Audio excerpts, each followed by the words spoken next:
नसल्ली व नुसल्लिमु अला रसूलिहिल करीम अम्मा बअदु फ़अऊज़ु बिल्लाहि मिनश शैतानिर रजीम बिस्मिल्लाहिर रहमानिर रहीम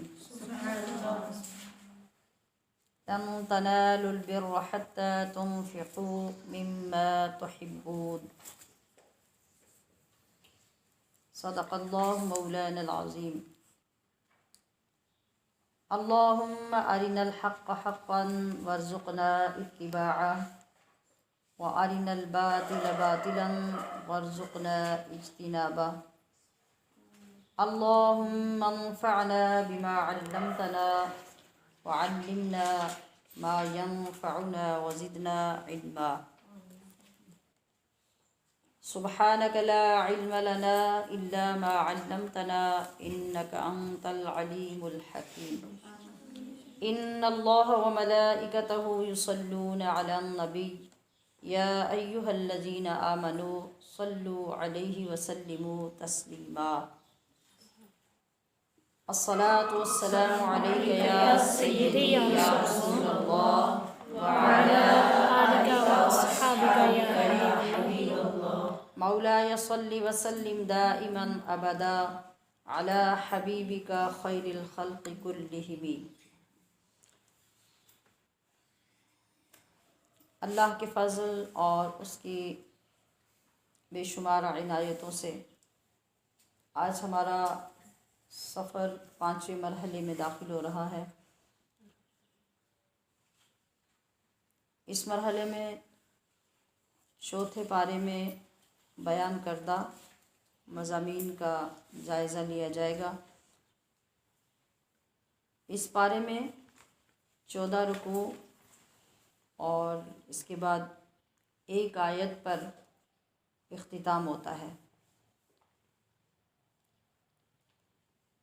यानी पहले 11 रुकू पिछले पारे से शुरू होने वाली सूरह आले इमरान के हैं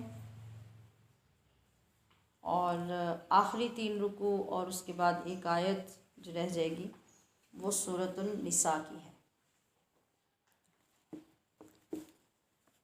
आप अगर कोशिश करें तो कुरान पाक की सूरतों की तरतीब और किस पारे में कौन सी सूरत है इसको याद करते जाएं। इस तरह रोज़ाना जब आप एक तरतीब से पढ़ेंगे तो ये काम सहल और आसान हो जाएगा। वैसे याद करना तो मुश्किल हो जाता है। यानी अभी से देख लीजिए कि सबसे पहले हमने कौन सी सूरत पढ़ी? सूरतुल फातिहा।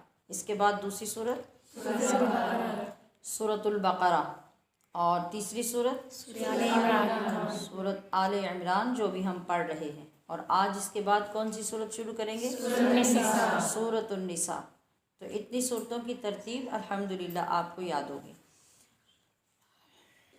जितने लोग भी बैठे जहाँ जहाँ भी सुने तो वो इसी तरीके से आपस में दोहरा के पूछ लें। अगर हर रोज़ ये अमल कर लें तो बआसानी याद हो जाएंगी।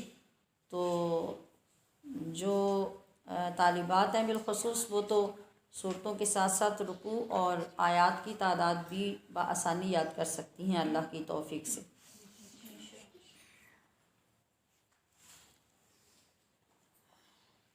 पारा नंबर 4 का आगाज़ जिन मुक़द्दस अल्फाज से हो रहा है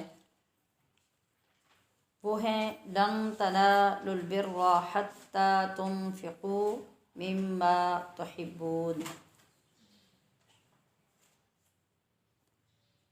हरगिज़ तुम नेकी के दर्जे कमाल तक नहीं पहुँच सकते या हकीकी नेकी को हासिल नहीं कर सकते।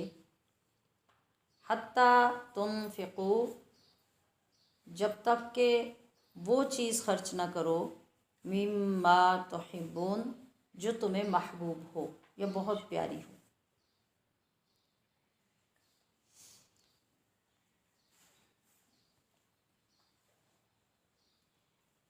आला तरीन नेकी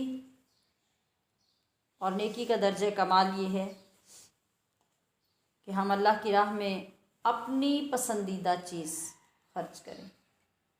ये तो हमारे मिजाज के बिल्कुल उलट हो गया। हम तो ये बात सोचते भी नहीं, हम तो पसंदीदा चीज़ किसी को देखने भी नहीं देते। खर्च कर देना और दे देना तो बड़ी बात है।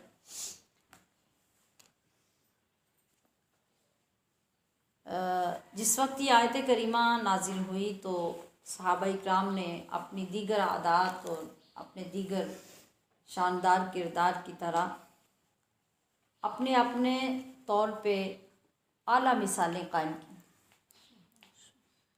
और ख़ास तौर पे जिन सहाबी रसूल सल्लल्लाहु अलैहि वसल्लम का तज़किरा अहादीस मुबारका में आता है वो हज़रत अबू तलहा अंसारी हैं।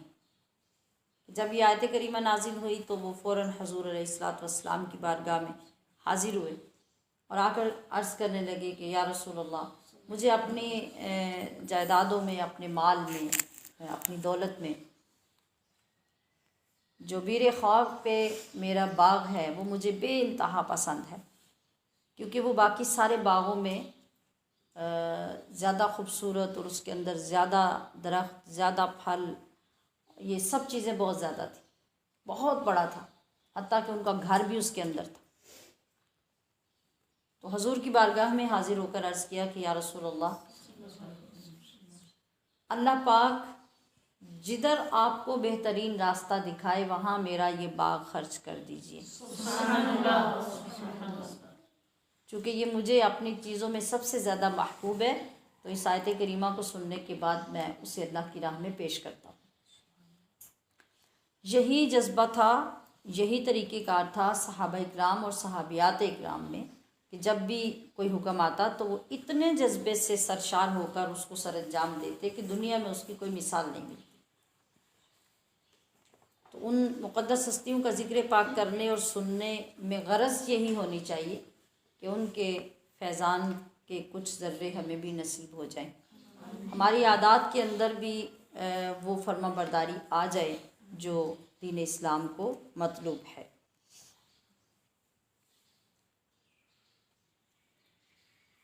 जी, इसके बाद इसी रुकू में काबा की मरकज़ियत ज़िक्र की गई है, यानी अल्लाह तबारक व तआला ने जो इंसानियत के लिए सबसे पहला घर काबातुल्लाह तामीर किया है उसकी शान बयान की गई। इन्ना अव्वल बैतिन वुदिअ लिन्नास लल्लज़ी बिबक्का, ज़मीन को इसी से फैलाया गया, यानी ज़मीन के वस्त में काबा को ज़मीन की नाफ भी कहा जाता है। जिस तरह इंसान के बदन के दरमियान में उसकी नाफ है और जिस्म का सारा कंट्रोल नाफ के नीचे है, तो इसी तरह ज़मीन के वस्त में अल्लाह पाक ने अपना घर बनाया और फिर सारी ज़मीन को इसके इर्द गिर्द फैलाता गया और उस सारी का कंट्रोल उस जगह पर है जहाँ काबातुल्लाह तामीर है। ये मक्कातुल मुकर्रमा में वाक़ है, बहुत ही बाबरकत और कायनात के लिए हिदायत का ज़रिया है। फ़ीही आयातुम बय्यिनात, फरमाया गया कि इसमें खुली खुली रोशन निशानियां हैं अल्लाह की, जिनमें एक मकाम इब्राहीम भी है। इसका ख़ास तौर पे ज़िक्र किया, इसको वो शान अता की जो कम ही किसी मुतबर्रक चीज़ को मिली, इसलिए कि इस पे एक नबी के कदम मुबारक लगे जो नबी करीम सल्लल्लाहु अलैहि वसल्लम के भी जद्द अमजद हैं। दूसरे नबी पास खड़े होकर दुआ पे आमीन कह रहे हैं और सारे नबियों के सरदार हजूर नबी अलैहिस्सलातु वस्सलाम की आमद की दुआ उस पे खड़े होके की जा रही है, रब्बना वबअस फीहिम रसूला। तो इसका ख़ास तौर पे ज़िक्र किया गया, हालांकि सफ़ा मरवा और दीगर और निशानियां भी हैं, उनके ज़िक्र मुख्तलिफ़ मकामात पे किए गए, उन्हें भी शाइर अल्लाह में शामिल किया गया।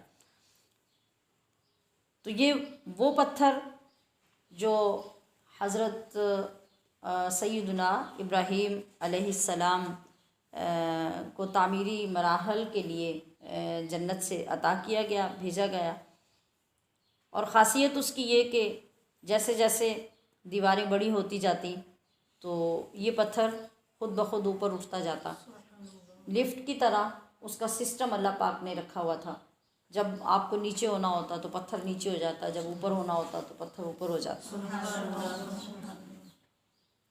और इसी पत्थर पे खड़े होकर फिर आपने काबा की तामीर को मुकम्मल किया। फरमाया गया कि अल्लाह का घर ये अमन की अलामत है, जो भी इसमें दाखिल हो गया उसको अमन दे दिया जाता है।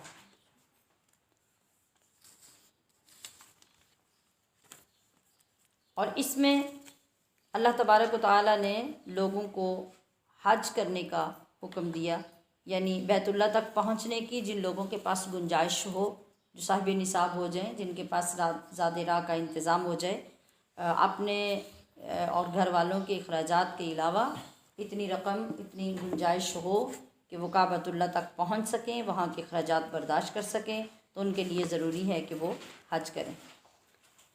रुकू नंबर 2 में अल्लाह तबारक व तआला ने तक़वे पर इस्तिक़ामत की तरग़ीब बल्कि तलक़ीन फरमाई और ये बताया कि अल्लाह की रस्सी को मज़बूती से थामो। और अल्लाह की रस्सी है क्या? यानी फरमाया गया कि तक़वे पर मरते दम तक कायम रहना यही तुम्हारी कामयाबी का ज़रिया है।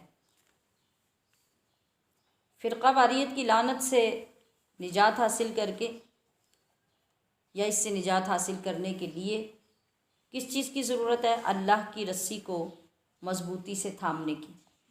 और अल्लाह की रस्सी क्या है? ये कुरान और सुन्नत है।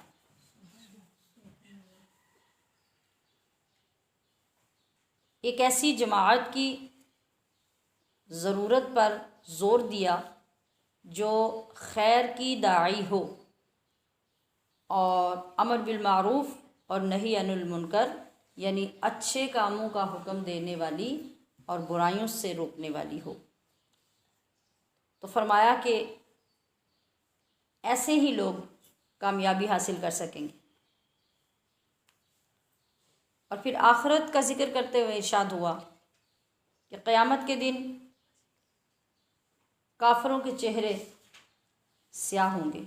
यौम तब्यद्दु वजूहुम व तस्वद्दु वजूह, यानी बाज़ लोगों के चेहरे क़यामत में सूरज और चाँद की तरह चमकते होंगे और बाज़ के चेहरे स्याह होंगे। तो जिनके चेहरे रोशन और चमकदार होंगे वो कौन होंगे? जो सारी ज़िंदगी ईमान पर कायम रहेंगे, अल्लाह की रस्सी को थामे रखेंगे, रसूलुल्लाह की इत्तिबा में रहेंगे और आखिरत में भी उन्हें अल्लाह की रहमत नसीब होगी और दुनिया में भी। मगर जो काफिर होंगे उनके चेहरे काले स्याह हो जाएंगे और ज़िल्लत और रुसवाई ही उनका मुक़द्दर होगी। रुकू नंबर 3 में नबी करीम सल्लल्लाहु अलैहि वसल्लम की उम्मत की शान बयान की गई। बताया गया कि बेहतरीन उम्मत कौन है। और उस दौर में यहूद का रवैया मुसलमानों के साथ क्या था और फिर उसका अंजाम क्या हुआ या होगा, उसका ज़िक्र हुआ। ये पहले भी कुछ कुछ मकाम पे पीछे ज़िक्र गुज़र चुका कि यहूद क्या करते थे, उनके रवैये क्या थे, उनके रविश क्या थी, उसका नुकसान उन्हें क्या हुआ, उसका अंजाम क्या हुआ। तो ये मुख्तलिफ़ औक़ात में अपने अपने मज़मून के साथ चलता रहेगा और बार बार किसी चीज़ की याद दहानी का ये मतलब होता है कि इंसान फ़िक्रमंद रहे, उसका गौर व फ़िक्र जारी रहे, उसको अंजाम की फ़िक्र रहे।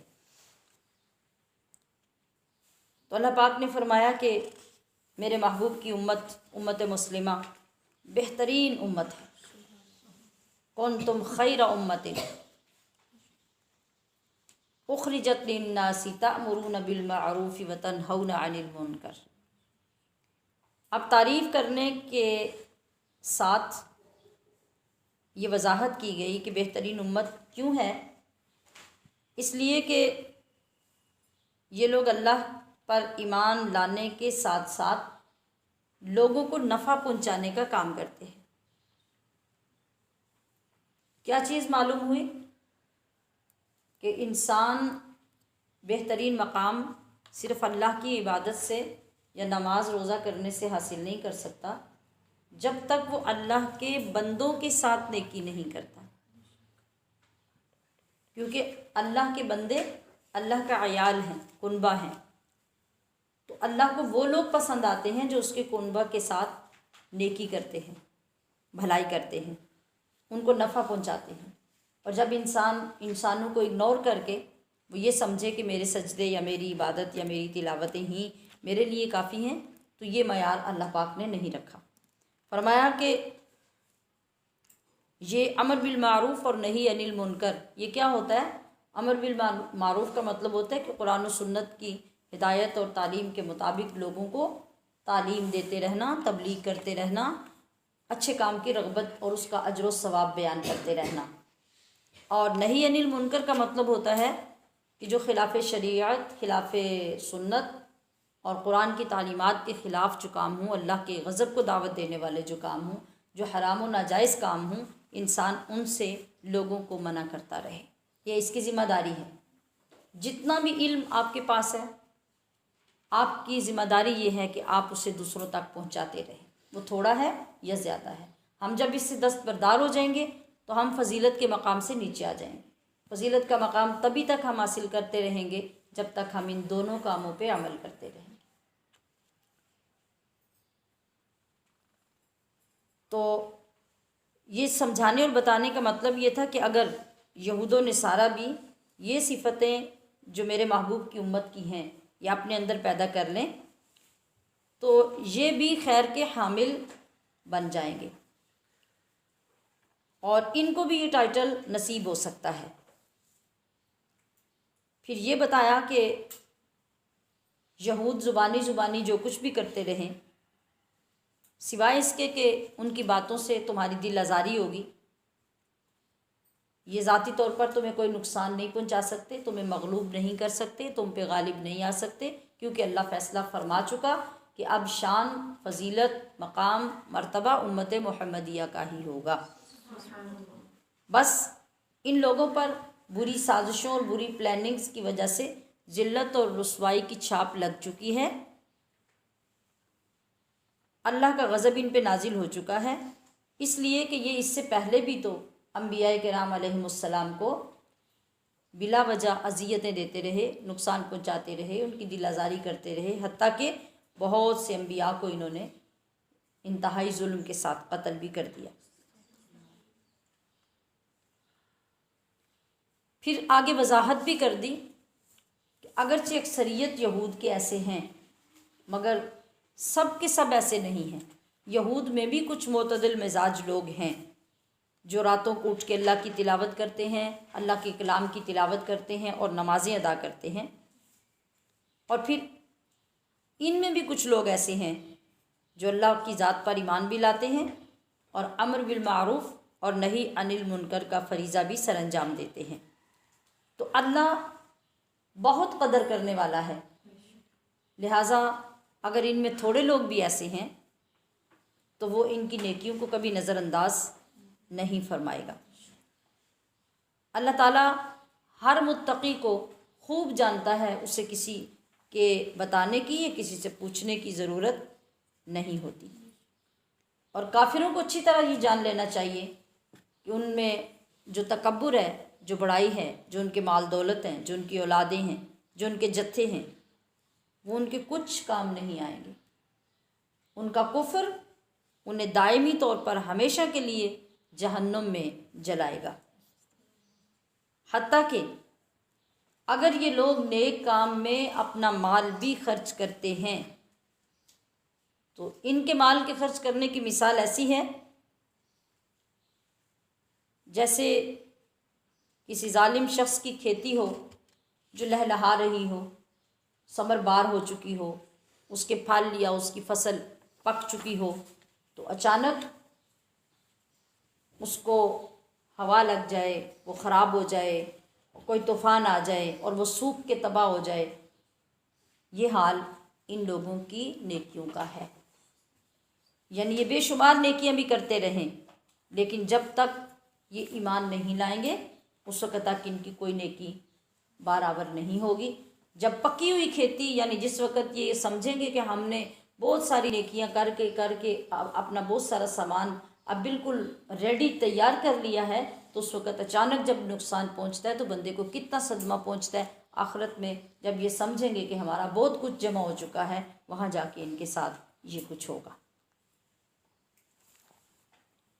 रुकू नंबर 4 में पिछले साल होने वाले ग़ज़वा बदर का जिक्र और आगे ग़ज़वा ओहद का जिक्र किया जा रहा है, उसके अहवाल बताए जा रहे हैं। जब सन 2 हिजरी में इस्लाम का पहला ग़ज़वा बदर के नाम से लड़ा गया था, जिसका जिक्र हमने कल के पिछले सबक में पढ़ा था, तो बहुत थोड़े से लोग, तीसरे हिस्से से भी कम लोग थे, और फिर असलहा से खाली। इसके बावजूद अल्लाह पाक की मदद और नुसरत इस शान से उतरी कि उन्हें अल्लाह ने बहुत बड़ी कामयाबी अता फरमा दी। यहाँ पर अल्लाह पाक उन्हें वो याद दिला रहा है पिछले साल वाली बात कि इतनी ज़बरदस्त नुसरत और कामयाबी मिलने पर तुम लोगों को अल्लाह का शुक्र अदा करना चाहिए। याद रखो कि कोई भी सबब, कोई भी अंदाज़ जो मदद का सामने आता है ना, असल में वो सबब मुअस्सिर नहीं होता। पीछे क्या होता है? पीछे अल्लाह पाक की मंशा, उसकी मर्ज़ी, उसकी ताकत होती है। मदद दर हकीकत अल्लाह की होती है। वो जिस तरीके से चाहे तुम्हें मदद पहुंचाए, खा वो किसी इंसान की तरफ से, खा वो किसी और मखलूक की तरफ से, खा वो फरिश्तों की तरफ से, यानी किसी अंदाज से भी वो तुम्हारी मदद करे, तो हकीकत में मदद किसकी है? अल्लाह ताला की। जो ज़ाहिरी तौर पे जैसे बदर में फ़रिश्ते अल्लाह पाक ने नाजिल किए और फ़रिश्ते आके मुसलमानों के साथ काफिरों से लड़ रहे थे, उनको कत्ल भी कर रहे थे, उनकी आवाज़ें भी बाद सहाबा इकराम ने सुनी। तो ये सब किस लिए था? ये उनका हौसला बढ़ाने के लिए, दिलजोई करने के लिए कि इंसान देखने का आदी है, महसूस करने का आदी है। तो जब जो इन चीज़ों को देखे और महसूस करेगा तो उसका हौसला और दिल जमाई पहले से ज़्यादा हो। तो अल्लाह ताला ने वादा फरमाया था कि हम 3000 फरिश्ते भेज रहे हैं तुम्हारी मदद के लिए। तो फिर अल्लाह पाक ने पहले 3000 और फिर 2000 कुल 5000 बिखमसती आलाफिम मिनल मलाइकती मुसव्विमीन, फरमाया कि 5000 फरिश्ते हमने तुम्हारी मदद के लिए भेजे। अब आगे यानी बदर में तो ये मदद हुई और इतनी शानदार कामयाबी नसीब हुई, बहुत थोड़े से लोग, मगर जब वो जमे रहे, डटे रहे मुस्तकिल मिजाजी के साथ, तो अल्लाह पाक ने उनके इस अमल को देखकर आसमान से फिर फरिश्ते नाज़िल किए। अब ओहद में क्या हुआ? अगले साल में, यानी जब कुफ़ार को वो इंतहाई रंज और अपनी बेइज्जती का एहसास था कि हम इतने ज़्यादा होने के बावजूद मुसलमानों से हार के, शिकस्त खा के आ गए, तो अगले साल उन्होंने फिर प्लान जब किया हमला करने का मुसलमानों पर, तो वही वो जंग थी जो जंग ओहद के नाम से लड़ी गई। अब यहाँ पर नबी करीम सल्लल्लाहु अलैहि वसल्लम ने जब सहाबा से मशवरा किया, तो जो गालिब मशवरा था उसके मुताबिक मुख्तसरन ये कि सब लोग मदीना से बाहर ओहद के मकाम पे आए और मैदान में आके जंग लड़ी गई। तो एक मर्तबा यहाँ पर भी यही हुआ कि मुसलमानों को फ़तह हो गई, मगर नबी करीम सल्लल्लाहु अलैहि वसल्लम ने जो इरशाद फरमाया था एक दस्ते को हज़रत अब्दुल्ला बिन जुबैर के साथ कि वो एक छोटी पहाड़ी, एक टीले पर ओहद में खड़े हो जाएं और अपने पीछे की तरफ से दुश्मन का ख्याल रखें। लेकिन जब मैदान में फ़तह हो गई, लोगों ने देखा कि अब हजूर सल्लल्लाहु अलैहि वसल्लम ने तो हमें इस हिफाजत के लिए वहाँ पर खड़ा किया था, तो अब फ़तह तो हो गई, दुश्मन तो भाग गया, लिहाजा अब हमें खड़ा होने की ज़रूरत नहीं है। तो वो 50 बंदे जो वहाँ खड़े थे नेज़ा बरदार, वो सारे वहाँ से नीचे उतर आए।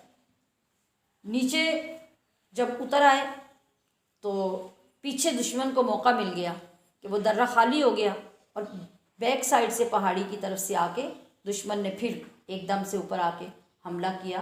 तो वो फतह जो थी वो दोबारा शिकस्त में तब्दील हो गई। अब यहाँ अल्लाह करीम अपने बंदों को समझा रहा है कि तुम्हारे हक़ में बेहतर क्या था कि जब तक तुम्हारे नबी तुम्हें वापस ना बुलाते तुम उस दर्रे से नीचे नहीं उतरते, मगर जब तुमने अपना इज्तिहाद किया, ये खुद से सोच लिया, तो उससे क्या हुआ, नुकसान हुआ।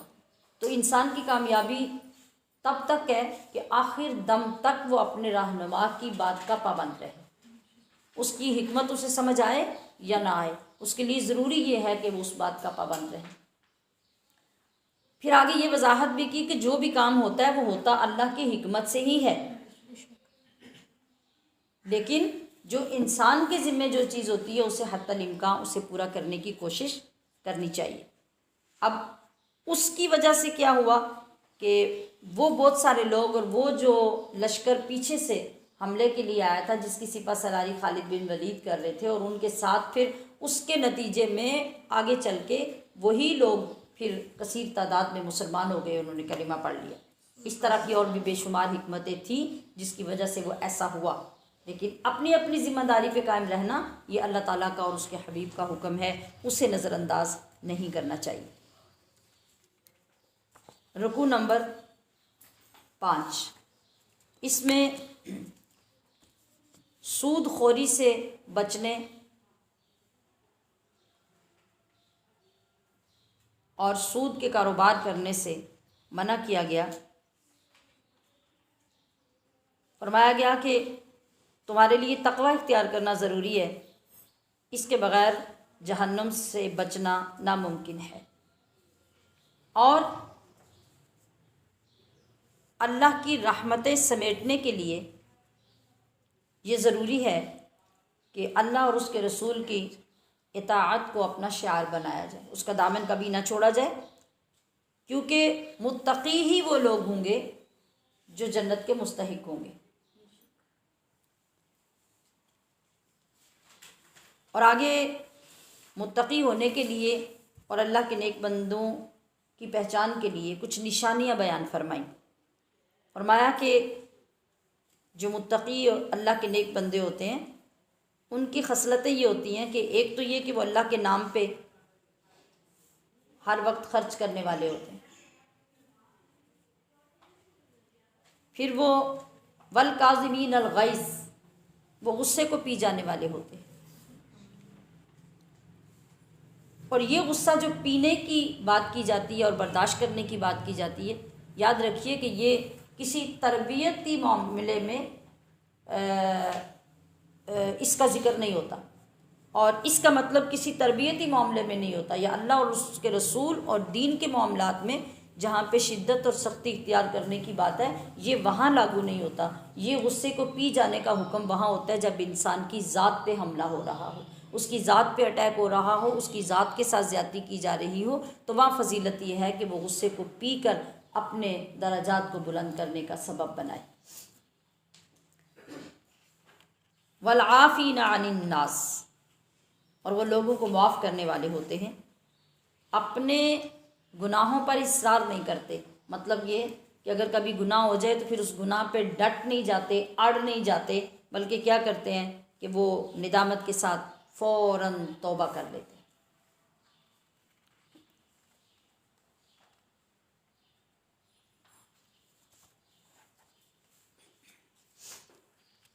रुकू नंबर 6 में रहलत मुस्तफ़ा की ख़बर, यानी नबी करीम सल्लल्लाहु अलैहि वसल्लम के विसाल फरमाने की ख़बर आ रही है, और लोगों को ईमान पर कायम रहने की दुआ सिखाई जा रही है।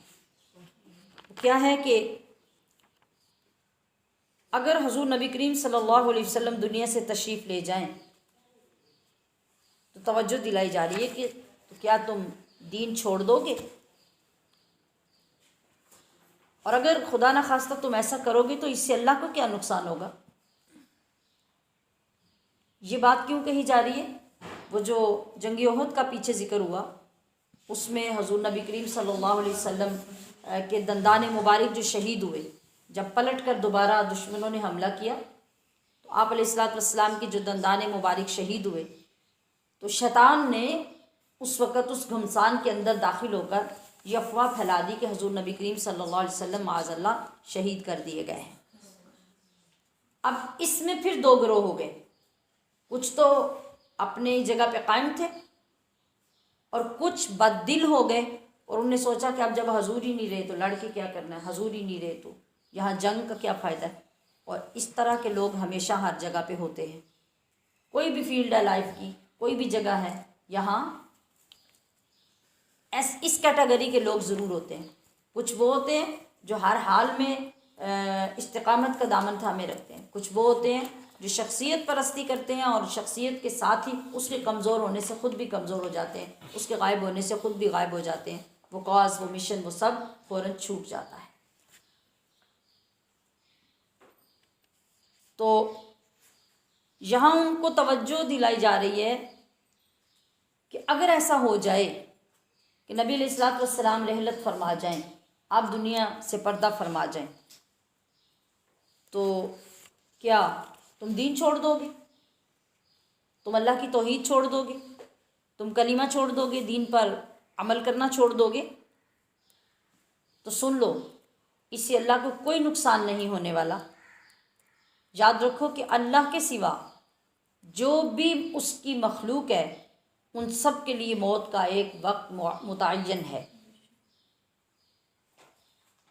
अल्लाह फरमा रहा है कि हम दुनिया के तालिब को दुनिया और आखिरत के तालिब को आखिरत की नेमतें अता फरमाते हैं। अब ये तुम्हारे तलब करने पे डिपेंड करता है कि तुम किस तलब के साथ मेरे रसूल के साथ लगे हो। दुनिया में नामवरी के लिए, दुनिया की गरज के लिए, माल गनीमत के लिए, जैसा कि मुनाफिक साथ लग जाते थे, या फिर आखिरत के हसूल के लिए, जन्नत के लिए, मेरी रज़ा के लिए और मेरे महबूब की खुशनुदी के लिए। तो जो तलब करने वाले की तलब होगी हम वही उसको अता करेंगे।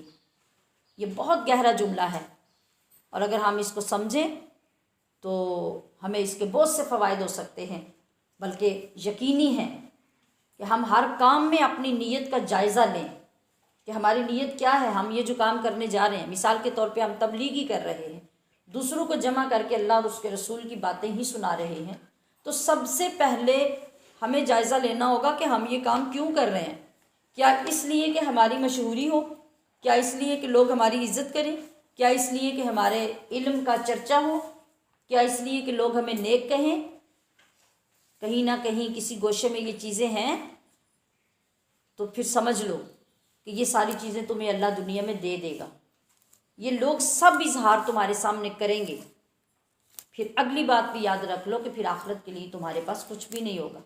अल्लाह वहाँ फरमा देगा कि तुमने ये सारे काम दुनिया में इसलिए किए थे, ये सब तो मैं तुम्हें दुनिया में दे चुका। तो अगर ये सब कुछ अल्लाह के लिए होगा तो फिर अल्लाह फरमाता है कि फिर हम उसको आखिरत और आखिरत की सारी नेमतें अता फरमाएं।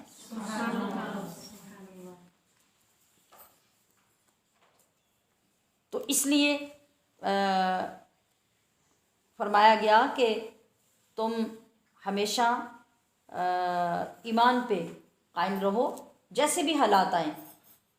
अल्लाह को तो मौत नहीं है, अल्लाह तो हय्युन क़य्यूम है, तो इबादत तो तुम उसकी करते हो। रसूल तो तुम्हें उसकी इबादत का तरीका सिखाने के लिए आए हैं, उससे मिलाने के लिए आए हैं। तो अगर रसूल के मुतल्लिक़ ये बात सुनकर तुम दीन से हट जाओगे तो फिर नुकसान और बर्बादी तुम्हारी होगी।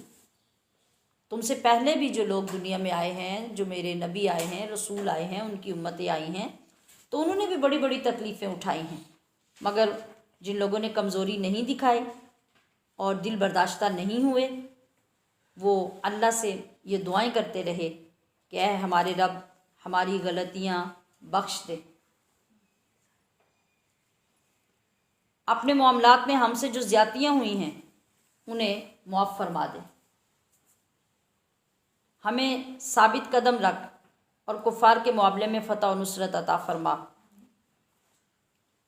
उन्हें दुनिया में भी अल्लाह पाक फरमा रहा है कि बदला दिया और आखिरत में भी बहुत अच्छा बदला अता फरमाया।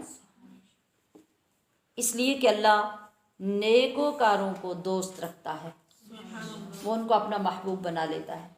उनकी जो तकालीफ़ और सख्तियाँ होती हैं वो भी उनके दर्जात मुसलसल बढ़ाती जाती हैं। वो मुश्किलात से दोचार करता ही इसलिए है कि वो उनके दर्जात को बढ़ाना चाहता है, उन्हें बहुत कुर्ब ख़ास अता करना चाहता है।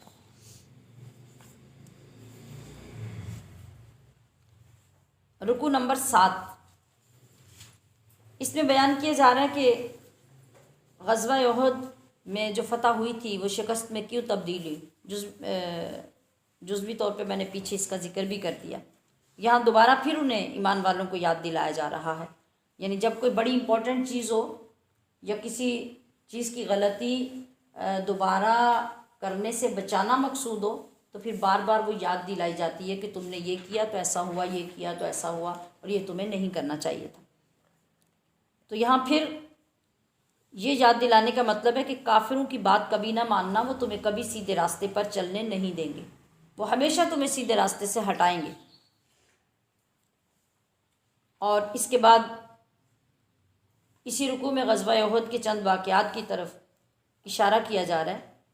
एक ये कि अल्लाह ताला फरमा रहा है कि मैंने जंगी उहद में अपना वादा पूरा कर दिया था।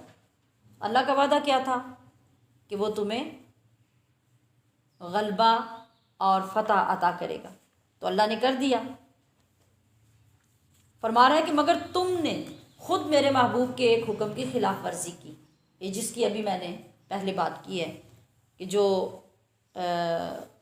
दर्रे पे जो 50 लोग मुकर्रर किए गए थे उन्होंने खुद से अपना इज्तिहाद किया और नीचे उतर आए, जिसका नतीजा क्या हुआ कि दोबारा पुश्त से कारी ज़रब लगी, कारी ज़ख़म लगा और तुम्हारी फतह शिकस्त में तब्दील होगी। मगर ये देखो कि रब्बे ज़ुल जलाल ने शिकस्त के बावजूद तुम्हारे लिए इत्मीनान नाजिल फरमाया। ये कितनी बड़ी मेहरबानी थी, कितना बड़ा करम था। बाज़ लोग ये कहने लगे कि अगर मुसलमान हमारी बात मान लेते तो कत्ल ना होते।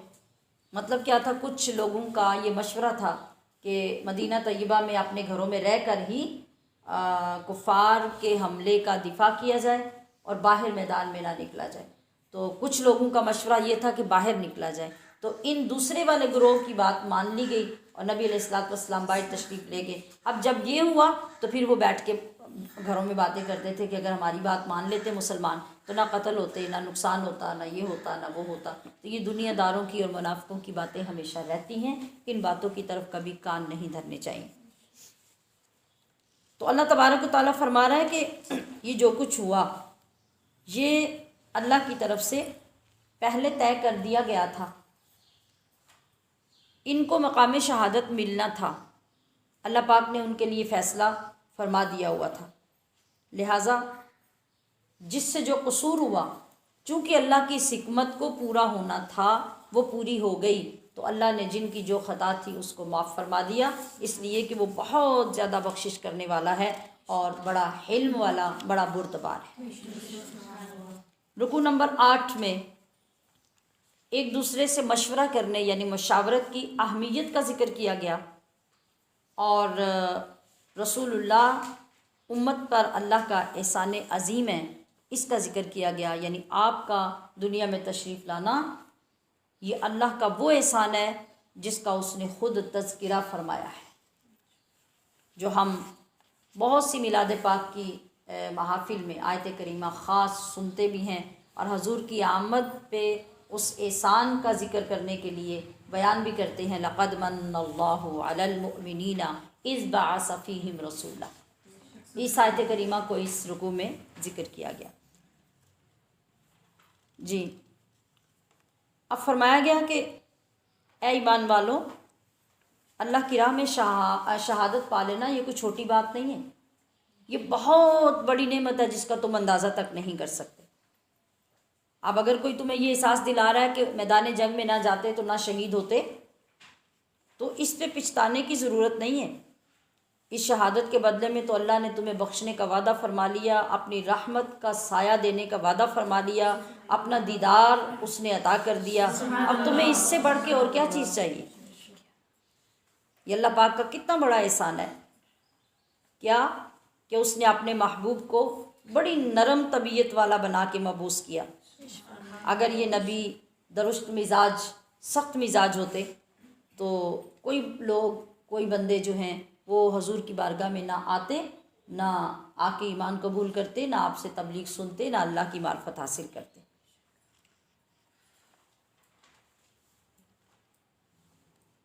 तो ये भी याद दिलाया कि ये मत भूलो कि असल मदद अल्लाह की है, वो मदद करे तो फिर सारी दुनिया तुम्हें कमज़ोर करना चाहे तो कर नहीं सकती, और अगर अल्लाह मदद ना करे, वो छोड़ दे, तो सारी दुनिया मिल के तुम्हारी मदद करना चाहे तो वो मदद नहीं कर सकती। ये तो तुम्हारे ऊपर बहुत बड़ा एहसान हो गया कि अल्लाह ने तुम्हारे अंदर अपना एक ख़ास महबूब भेज दिया, जो तुम्हें अल्लाह की आयतें भी सुनाता है, किताब व हिकमत भी सिखाता है, तुम्हें पाक भी करता है। और इन सारी नेमतों के मिलने पर ये कभी ना भूलना कि इससे पहले तुम बहुत खुली गुमराही में गिरे हुए थे।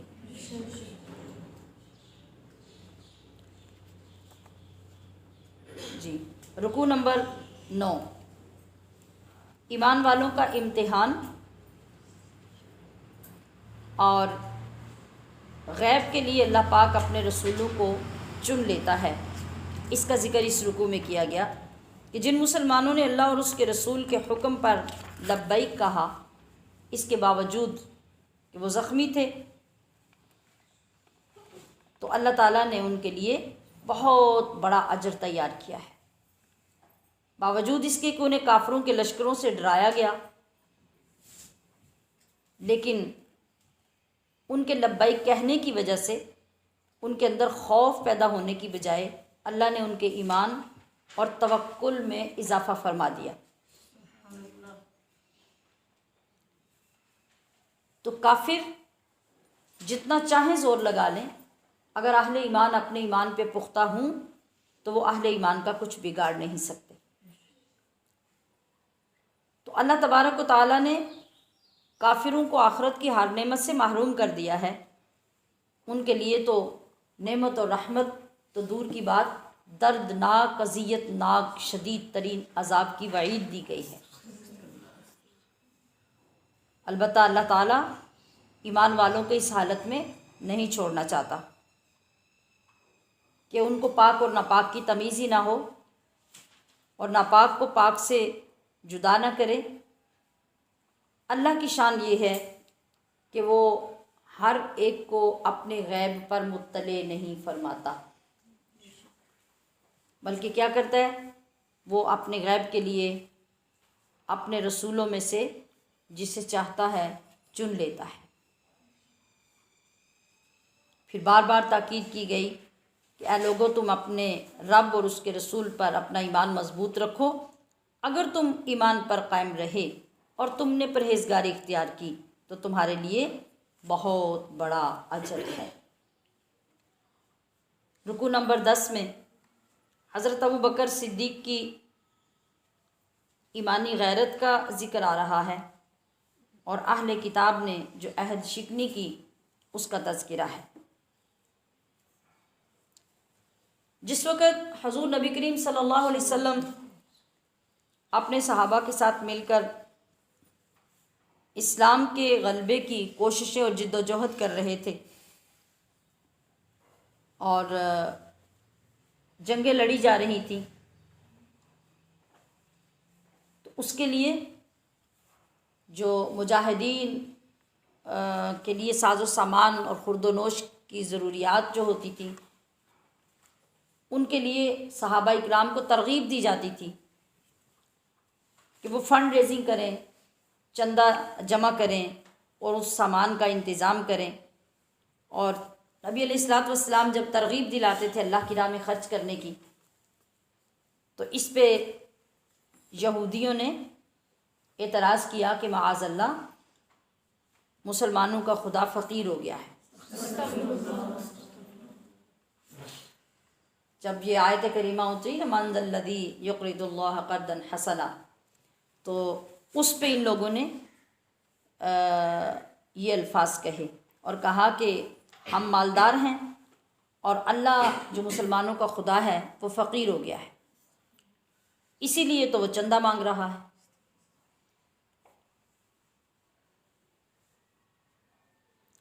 तो हज़रत अबू बकर सिद्दीक़ ने जब ये गुस्ताखाना अल्फाज सुने तो जिस यहूदी ने ये बात कही थी उसे मारा पीटा और उसको कत्ल करने की धमकी दे दी, जिस पर यहूदी तलमला उठे और नबी करीम सल्लल्लाहु अलैहि वसल्लम की बारगाह में आकर अपनी इस गुस्ताखाना बात का इनकार कर दिया, मुनकिर हो गए। और हज़रत अबू बकर सिद्दीक़ ने उनके बंदे को चूँकि मारा था तो उनको सज़ा दिलाने का मुतालबा करने लगे। अब चूँकि बाहर कहीं ये वाक़या पेश आया था और वो हजूर की बारगाह में अपना मुकदमा लेके हज़रत अबू बकर सिद्दीक़ से पहले पहुँच गए। तो जो शख्स अल्लाह के लिए अपनी गैरत का मज़ाहरा करता है, देखिए कि अल्लाह फिर उसकी वफ़ा कैसे निभाता है, उसको शान कैसे अता करता है। और वो जो नबी अलैहिस्सलातु वस्सलाम के सहाबा थे, उनके मकामात क्या थे। इसीलिए तो आका अलैहिस्सलातु वस्सलाम ने फरमाया कि बाद के लोग ओहद पहाड़ के बराबर सोने भी खर्च करते रहे तो मेरे सहाबी के एक सा जो के बराबर भी उनके सदक़े की शान नहीं हो सकती। तो जब उन्होंने आके ये बात की तो अल्लाह तबारक व तआला ने हज़रत अबू बकर सिद्दीक़ की तायद में और उसकी जो यहूदी था, यहूदी की मज़म्मत में ये आयत करीमा नाजिल फरमाई, जिसमें इरशाद हुआ कि अल्लाह ताला ने इनकी गुस्ताखाना गुफ्तगू को सुन लिया है।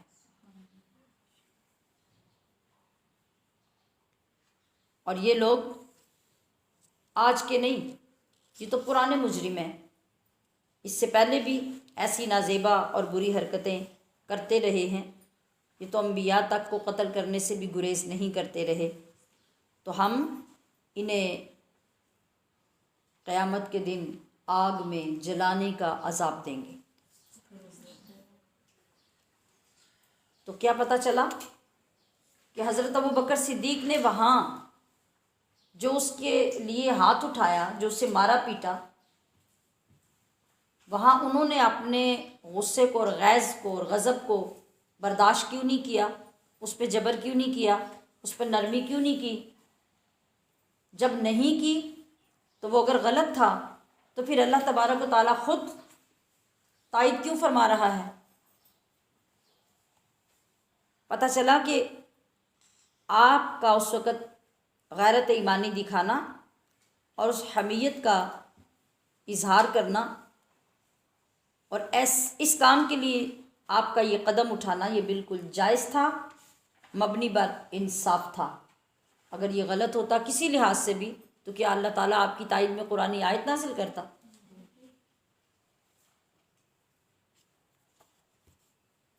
और इन लोगों का आलम क्या था कि ये जवाज़ पेश करते थे नबी अलैहिस्सलातु वस्सलाम की नबूवत को तस्लीम ना करने का, कि हमें अल्लाह पाक ने ये हुक्म दिया है कि हम किसी नबी पर उस वक़्त तक ईमान ही न लाएं जब तक वो हमें अपनी नबूवत के सबूत ना दिखाए। और सबूत और निशानी क्या है कि वो कुर्बानी करके किसी पहाड़ के ऊपर डाल दे और आसमानी आग आके उस कुर्बानी को जला दे तो हम उसको सच्चा नबी तस्लीम कर लेंगे, बसूरत दीगर नहीं। ये सारी बातें अल्लाह फरमा रहा है कि हकीकत से कोई ताल्लुक़ नहीं रखती। ये सब बहाने हैं, ये उज़र हैं। और बहाने करने की आदत जिस बंदे को होती है वो जानता है कि वो किस हद तक अपने बहानों में जाता है। एक झूठ के बाद दूसरा, दूसरे के बाद तीसरा, अपने झूठ को, अपने उज़र को, अपने फ्रॉड को साबित करने के लिए वो बोलता जाता है, वो बोलता जाता है, एक के बाद दूसरा घटता चला जाता है। मगर वो जितना ज़्यादा बोलता है उतना ज़्यादा फंसता जाता है।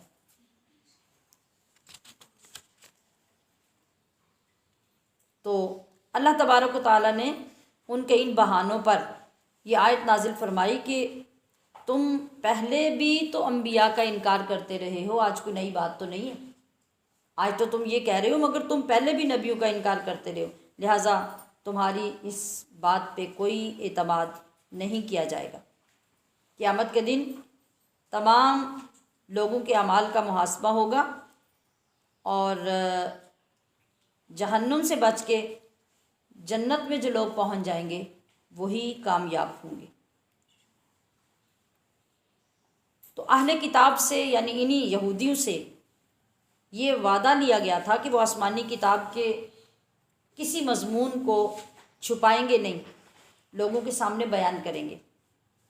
मगर उन्होंने इस अहद की पासदारी नहीं की और अपने ज़ाती मफादात के लिए अल्लाह की आयतों को बदलते रहे और इस बदतरीन हरकत में मुब्तला हो गए।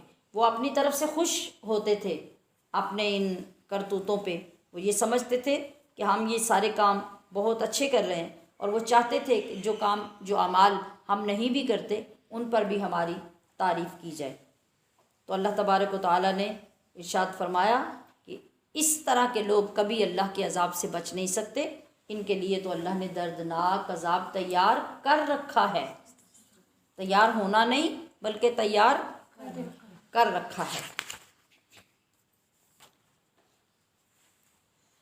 रुकू नंबर 11। अल्लाह की निशानियों में गौर व फिक्र करने की दावत दी जा रही है, और लफ्ज़ रब्बना के साथ दुआ की फजीलत बताई जा रही है। फरमाया गया कि अहले दानिश और अहले बीनिश वो लोग होते हैं जो हर वक्त हर चीज़ में अल्लाह की हर मखलूक को देखकर, ज़मीन व आसमान को देखकर, दिन रात को देखकर, उनकी तब्दीलियों को देख के क्या करते हैं, वो गौर व फिक्र करते हैं। और गौर व फिक्र करते अल्लाह की ज़ात तक जो तमाम कायनात का खालिक है पहुँच जाते हैं। फिर अल्लाह तबारक व तआला ने मोमिनों की सिफ़ात ज़िक्र करते हुए उनकी पहचान में ये फरमाया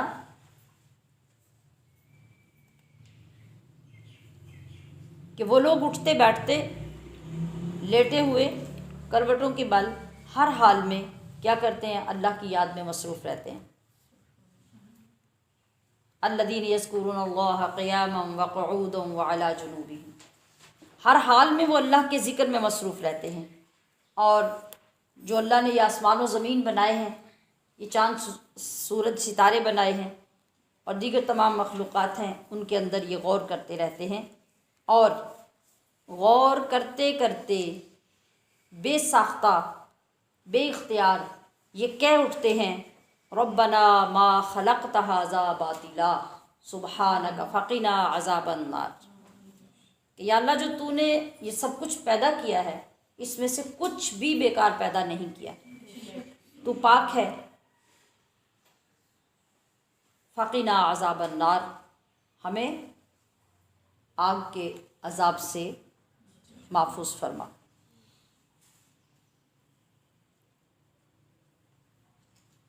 अब यहाँ पे जो मज़मून शुरू हो रहा है, इसके बाद लगातार 5 मकामात पर जो आयतें शुरू हो रही हैं वो रब्बना से शुरू हो रही हैं। यानी उनकी तफसील किस तरह से है, एक तो ये जो अभी मैंने आपके सामने आयत पढ़ी, रब्बना मा खलक़्त हाज़ा बातिला सुब्हानक फ़क़िना अज़ाबन नार। फिर दूसरी जगह पे इरशाद फरमाया कि ए हमारे रब, यानी रब्बना इन्नका मन तुदखिलिन नार फ़क़द अख़ज़ैता व मा लिज़्ज़ालिमीन मिन अंसार, कि ए हमारे रब, बेशक जिसको तूने जहन्नुम की आग में दाखिल किया वो ज़लील हो गया और ज़ालिमों का कोई मददगार नहीं है। ये दूसरी रब्बना की दुआ। और तीसरी जगह पे इसके फ़ौरन बाद इरशाद होता है, रब्बना इन्नना समिअना मुनादियन युनादी लिल ईमान अन आमिनू बिरब्बिकुम फ़आमन्ना, ए हमारे रब, हमने ईमान की दावत की मुनादी सुन ली, सो हम ईमान ले आए। कितनी दुआएं हो गई? चौथी जगह पे इरशाद होता है, रब्बना फ़ग़फ़िर लना ज़ुनूबना व कफ़्फ़िर अन्ना सय्यिआतिना व तवफ़्फ़ना मअल अबरार। क्या माना है? ए हमारे रब, हमारी पिछली ख़ताएं माफ़ कर दे और हमारा ख़ातिमा नेकोकारों के साथ हो। और 5वीं दुआ, रब्बना व आतिना मा वअदतना अला रुसुलिक वला तुख्ज़िना यौमल क़ियामा इन्नका ला तुख़्लिफ़ुल मीआद। ये 5वीं दुआ हुई कि ए हमारे रब, तूने अपने नबी से जो वादे फरमाए थे वो हमें अता फरमा दे और हमें क़यामत के दिन ज़लील और रुस्वा न करना, बेशक तू वादे के ख़िलाफ़ नहीं करता। ये 5 दुआएं इरशाद फरमाने के बाद अगले अल्फाज जो इंसान को, अगर वाकई वो साहिब ईमान है, तो उसे पहाड़ों से ज़्यादा मजबूत ईमान अता कर देता है और यकीन कामिल अता कर देता है, तो उसकी दुआ के कबूल होने में कोई शक बाकी नहीं रहता कि ख़ुद रब्बुल जलाल ने इरशाद फरमा दिया फस्तजाब लहुम रब्बुहुम, कि जिन लोगों ने इन 5 मज़मूनों के साथ 5 मरतबा रब्बना रब्बना रब्बना कहकर मुझे पुकारा, तो फस्तजाब लहुम रब्बुहुम, तो उनके रब ने उनकी दुआएं सुन ली, कबूल फरमा ली। अन्नी ला उदीउ अमल आमिलिम मिनकुम मिन ज़करिन औ उन्सा, वो फरमाता है कि मैं किसी अमल करने वाले के अमल को ज़ाया नहीं करता, खा कोई मर्द हो या औरत। मुफस्सिरीन ने, उलमा ने ये लिखा है कि जिस शख्स ने ये 5 दुआएं याद कर ली या मज़ीद किसी और मज़मून के साथ 5 मरतबा रब्बना कहकर दुआ मांगी, तो अल्लाह का ये हुक्म पूरा होगा, फस्तजाब लहुम रब्बुहुम, अल्लाह उस बंदे की दुआ को कबूल फरमाएगा। जी, अब इसके बाद हमारे सामने सूरत आ रही है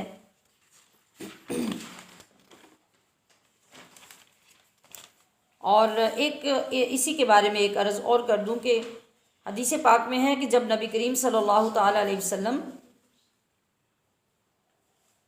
तहज्जुद के वक्त बेदार हुआ करते, तो उस वक़्त सूरह आले इमरान की ये आयत जो भी हमने पढ़ी हैं, ये उस वक़्त आप तिलावत फरमाया करते और साथ ये फरमाते कि हिलाकत हो उस शख्स के लिए जो इन आयतों की तिलावत के बावजूद भी अल्लाह की निशानियों में गौर न करे।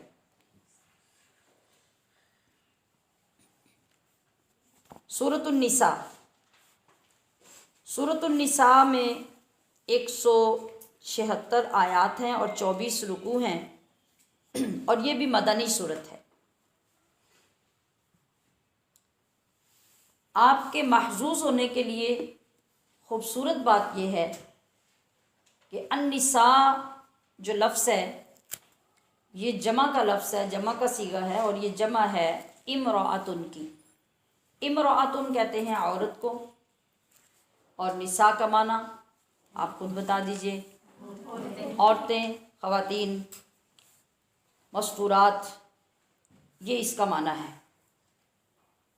और मैंने कहा कि आपके लुत्फ़अंदोज़ होने वाली और आपके एजाज़ वाली बात क्या है, ये कि सूरतुल फातिहा से लेकर सूरत वन्नास तक सारी सूरतों के नाम देख लीजिए और सारी सूरतों का मुताला कर लीजिए। पूरे कुरान में आपको सूरतुल रिजाल कहीं नहीं मिलेगी। राजुल मर्द को कहते हैं, इमरातुन औरत को कहते हैं और राजुल की जमा रिजाल है, यानी मर्दों के नाम पे रब ने पूरे कुरान में कोई सूरत नहीं रखी। औरत के एजाज़ के लिए जो औरत को पस्तियों से उठा के बुलंदियाँ दी थी, मर्दों की फ़ौक़ियत तो पहले ही थी, सारे ज़मानों में मर्दों की फ़ौक़ियत रही। अब ज़रूरत ये थी कि जो एहसास कमतरी का शिकार मखलूक है, जिसको कोई हक़ नहीं देता, जिसको कोई मकाम नहीं दिया जाता, जिसका कोई मर्तबा नहीं है, उसको ऐसा मर्तबा दिया जाए कि क़यामत आ जाए मगर उसके मर्तबे में कमी ना आए। तो अल्लाह रब्बुल इज़्ज़त ने ख़वातीन के नाम पर पूरी सूरत कुरान मजीद में, जो सूरह बकरा के बाद सबसे बड़ी सूरत है, वो ख़वातीन के अहकाम, उनकी घरदारी, उनके मामलात, मुआशरती मामलात, हकूक़ के मामलात, विरासत के मामलात, वो सब के सब इस सूरत के अंदर नाजिल फरमाए।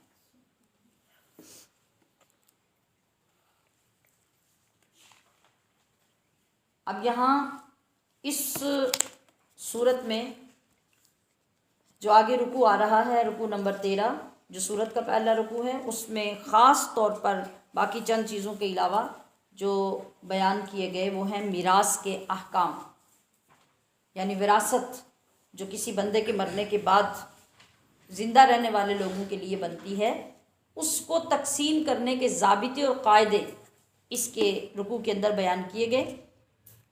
और इसके लिए अल्लाह ताला ने जो सबसे ज़रूरी चीज़ इरशाद फरमाई वो कि इस पहले मुआशरे का सेहतमंद होना ज़रूरी है, और उसके लिए ज़रूरी है कि उसमें अदल व इंसाफ किया जाए। और अदल व इंसाफ को कायम करने के लिए ही विरासत का ये निज़ाम दिया गया, जो आज तक हमारे मुआशरे में कायम नहीं हो सका। आज भी बेटियों और बहनों को डरा धमकाकर उनके हिस्से अपने नाम लगवा दिए जाते हैं, जबकि 1450 साल पहले आक़ाए दो आलम सल्लल्लाहु अलैहि वसल्लम ने औरत को ये सारे हकूक़ भी दे दिए, और कुरान ने औरत के हर रिश्ते का हिस्सा मुकर्रर कर दिया। 14वें और आखिरी रुकू में बदकारों की सज़ा का जिक्र किया गया है, और उसका ज़ाबिता बताया गया है कि अगर कोई शख्स बदकारी करे, मर्द हो या औरत, तो उसको सज़ा देने के तरीके क्या हैं। यानी मर्द को सज़ा कैसे दी जाएगी, मर्द के साथ बदफेली करे तो उसकी सज़ा क्या होगी, मर्द औरत के साथ ज़िना और बदकारी करे तो उसकी सज़ा इस्लामी मुआशरे में, इस्लामी हुकूमत में क्या होगी, और अगर इस्लामी हुकूमत नहीं तो फिर क्या होगा, कितने गवाह होंगे तो सज़ा होगी। ये सारे ज़ाबिते इस रुकू के अंदर ज़िक्र किए गए हैं। तौबा करने वालों के साथ क्या सलूक किया जाएगा और किस किस काम में तौबा कबूल हो सकेगी, उसका ज़िक्र भी इस रुकू में किया गया। औरत के हक़ महर के मुतल्लक़ ज़िक्र किया गया कि मर्द को हक़ महर कैसे देना चाहिए, कितना देना चाहिए, और अगर वो नहीं देता तो उसके लिए क्या अहकाम हैं, और अगर औरत माफ़ कर देती है तो उसके लिए क्या अहकाम हैं। ये हमारे 14 रुकू अल्हम्दुलिल्लाह मुकम्मल हो गए। आखिरी आयत जो 15वें रुकू की है उसे मैं अगले पारे के साथ मिलाने के लिए छोड़ रही हूँ कि वो आधा ज़िक्र इस आयत में है, आधा अगली में, तो इंशाअल्लाह उसे हम कल के सबक के साथ मिलाएंगे। वमा अलैया इल्लल बलागुल मुबीन।